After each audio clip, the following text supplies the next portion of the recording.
Hello and welcome to my channel. आजच्या daily ब्लॉगमध्ये आपण बघणार आहोत मी काय केलं सकाळी स्वयंपाक.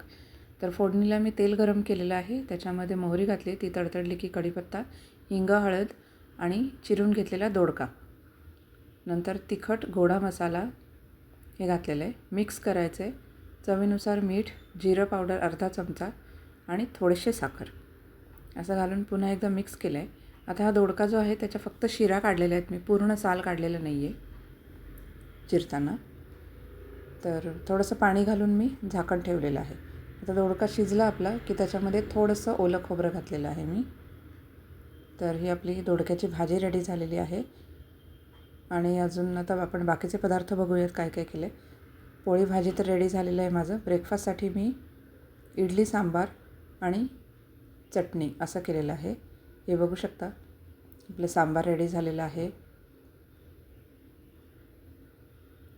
चटणी आहे इथे, त्याला फोडणी दिली आहे मी चटणीला. इडल्या रेडी आहेत आणि पोळ्या. थँक्यू.